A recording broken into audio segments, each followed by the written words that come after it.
तुम बंद क्यों हो जाते हो? केवल 2 श्लोक के अलावा और भी तो बोलो।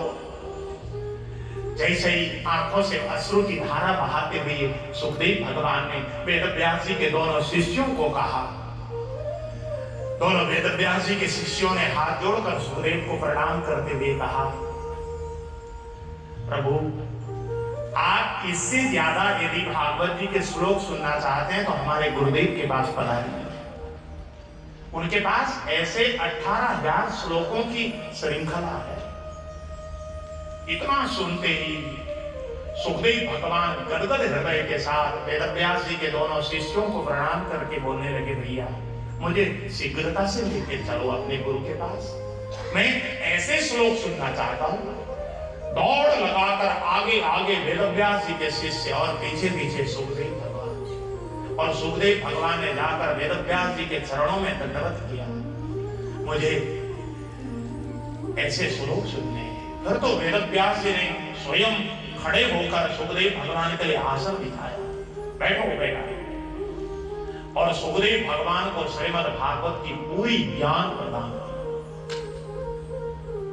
तब जाकर सुखदेव भगवान प्रधान वक्ता बने। ये तो रही श्रीमद् भागवत के रचनाकार और वक्ता के विषय में।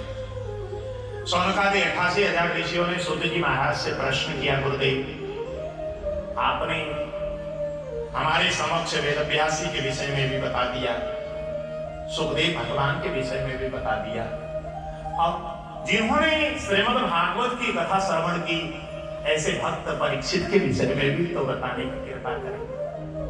इतना सुनते ही हृदय गदगद हो गया सूत जी महाराज का, और सौनकादि 88,000 ऋषियों के समक्ष वर्णन करते हुए बोलने लगे, हे सौनकादि 88,000 ऋषियों, ये परीक्षित की जो कथा है ये कथा भगवान कृष्ण की कथा से जुड़ी है, इसलिए मैं तुमको वो पूरी कथा विस्तार से वर्णन करूंगा, तुम ध्यानपूर्वक श्रवण करो।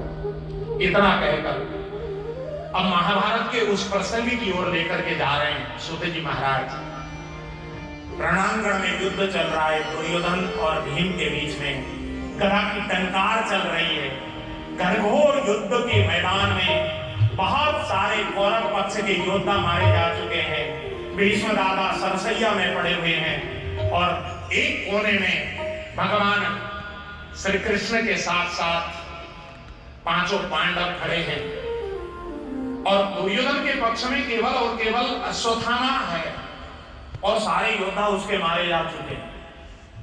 दुर्योधन भीमसेन के साथ गदा युद्ध कर रहा है, और गदा की जो टंकार चल रही है उस समय घनघोर युद्ध चल रहा है।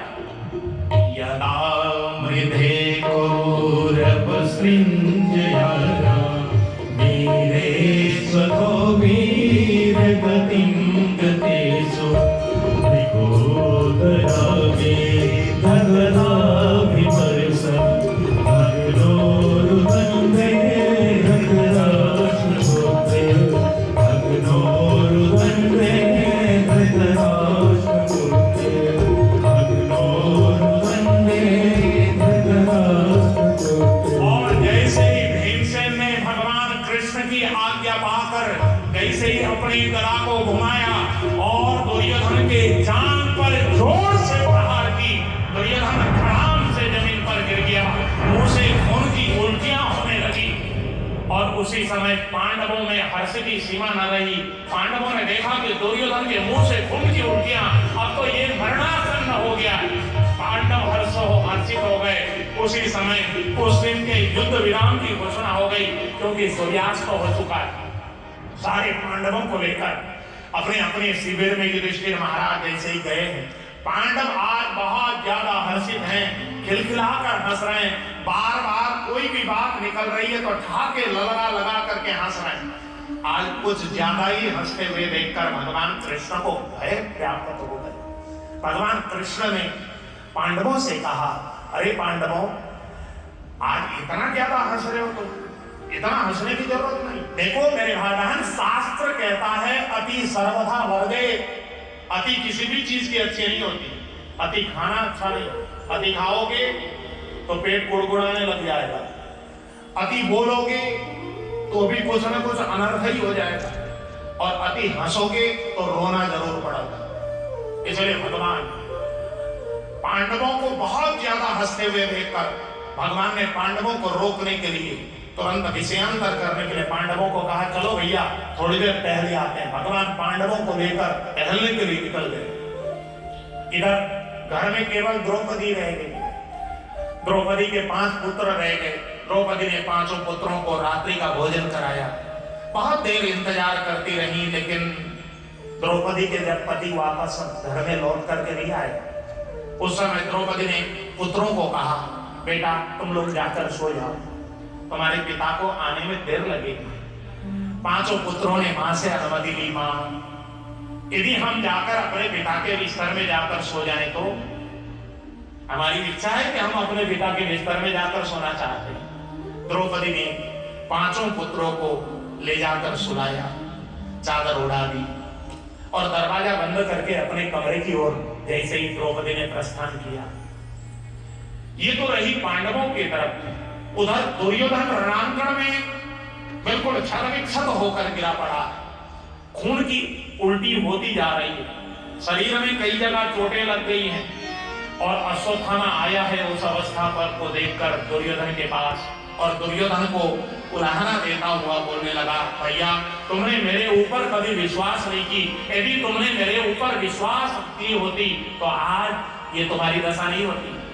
तुमने मुझे आज तक सेनापति के रूप में भी नियुक्त नहीं किया, अभी भी कुछ बिगड़ा नहीं है। दुर्योधन यदि तुम आज भी मुझे सेनापति के रूप में नियुक्त करते हो तो मैं इन 5 पांडवों के नरमुंड लेकर आने की क्षमता रखता हूं। इतना सुनना था। इस बात को सुनते ही दुर्योधन बोलने लगा, अश्वत्थामा यदि तुमको ऐसा लगता है तो जाओ, तुमको मैंने सेनापति के रूप में नियुक्त कर दिया, ये मेरी घोषणा है। इतना सुनते ही अश्वत्थामा हर्षित हो गया। अश्वत्थामा ने दुर्योधन को तो ले जाकर वैद्य को सौंपा। वैद्य इलाज कराने लगे। दुर्योधन के शरीर में सलाइन की बोतलें चढ़ने लगी, और इधर अश्वत्थामा अपने कमरे में जब गया कुटिया में, इसको पश्चाताप होने लगा, आज मैंने इतनी बड़ी बात दुर्योधन के सामने कैसे कर दी। यदि मैं पांडवों का वध करूंगा तो कैसे करूंगा। मैंने इतनी बड़ी बात कर दी कि मैं सेनापति नियुक्त होते ही 5 पांडवों के नरमुंड तुम्हारे सामने ले आ सकता हूं। घबराने लगा अश्वत्थामा। अश्वत्थामा सोचने लगा कि नहीं, मुझे मारना तो होगा, कैसे मारूंगा। नींद नहीं आएगा, बिस्तर से उठा, खिड़की से बाहर की ओर निहारने लगा। बाहर की खिड़की से बाहर की ओर एक पीपल का बड़ा सा पेड़ था। उस पेड़ में एक कौवे का घोंसला था।